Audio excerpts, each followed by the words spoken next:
चितवनको स्टुडियो प्रमुख अतिथिज्यूले के भन्नुभएको थियो त्यस्तो जसले पुरा हल नै स्तब्ध भएको थियो। अनि सफल भएका स्कुलहरूलाई किन दिनु भएन त नि बधाई। र हाम्रो श्री भद्र कुमार स्कुलले किन र के कारणले पाएको थियो त उत्कृष्ट सम्मान। फेरि पनि केमा रच्दैछ नयाँ इतिहास। हामी सह विद्यालय परिवार स्कुलको गाडीमा चढेर रमाउँदै कुराकानी गर्दै भरतपुर 5 चितवनमा रहेको ग्रिन ह्यामलेट रिसोर्टमा हाम्रो वडा नम्बर 5 को कार्यक्रम भएकोले गएका थियौं। जुन कार्यक्रम चाहिँ शान्त सफा अनि व्यवस्थित ठाउँमा रहेको थियो। यो हेरिरहँदा भिआइपी रोयल भाइब्स आइरहेको थियो। यहाँ चाहिँ वडा नम्बर 5 बाट उत्कृष्ट हुने विद्यालयका विद्यार्थीहरू अनि शिक्षकहरू उपस्थित हुनु भइरहेको थियो। अनि कार्यक्रममा नाच्नको लागि हाम्रा साना नानी बाबुहरू प्रतीक्षामा बसिरहनु भइरहेको थियो। अनि यस कार्यक्रमको प्रमुख अतिथिज्यू चाहिँ व्यस्त कामको बावजुद पनि लेटै भए पनि उहाँ उपस्थित हुनुभयो। उहाँको आगमनसँगै कार्यक्रम सुरु भयो र उहाँलाई स्वागत पनि गरियो। उहाँ विशिष्ट अतिथिज्यू चाहिँ हुनुहुन्थ्यो भरतपुर चितवनको स्टुडियो। उहाँले यस सम्मान तथा पुरस्कार वितरण कार्यक्रमको ब्यानर पढेर समुद्घाटन गर्नुभएको थियो। यो कार्यक्रम आधारभूत तह उत्तीर्ण परीक्षा बिहाली 2082 मा उत्कृष्ट नतिजा हासिल गर्ने विद्यालयलाई सम्मान तथा पुरस्कार वितरण कार्यक्रम रहेको थियो। आयोजक भरतपुर महानगरपालिका वडा नम्बर 5 को कार्यालय, जसमा चाहिँ हाम्रो श्री भद्र कुमार राष्ट्रिय आधारभूत विद्यालय चाहिँ सामुदायिक विद्यालयतर्फ प्रथम र समग्रमा द्वितीय स्थान हासिल गरेकोले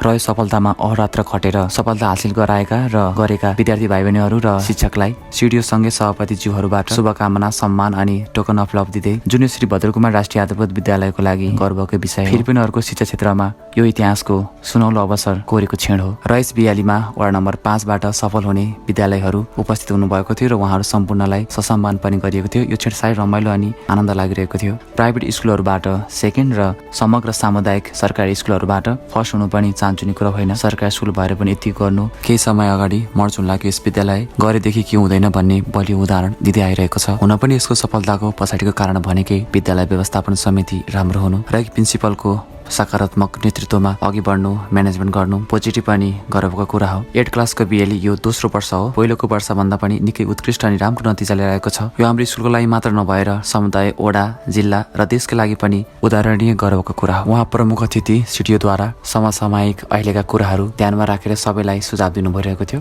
जसले यो हलको माहौलले शान्त अनि सोच्न बाध्य बनाइरहेको थियो। र उहाँले विद्यार्थी भाइ बहिनीहरूलाई बिएली पास गर्दै गर्दा अझै प्रगतिका पाइलाहरू चाल्ने बाँकी छ भन्दै बधाई होइन शुभकामना दिनु भइरहेको थियो। अहिलेको जमानामा पढाइ मात्र होइन, व्यापारिक ज्ञान नि बजारमा बिक्न सक्ने हुनुपर्छ भन्दै विद्यार्थी तथा विद्यालयहरूलाई सुझाव दिनु भइरहेको थियो। देशमा त्यही तरिकाको चेन्ज रौनक आइरहेको भएर पनि होला ठुला पोस्टमा रहेका कार्यक्रममा आउने व्यक्तित्वहरूले जिम्मेवारका सान्दर्भिक कुराहरू भन्दा सुन्न पनि आनन्द लाग्ने यो हाम्रो कार्यक्रम साह्रै उत्कृष्ट अनि रमाइलो भएको थियो।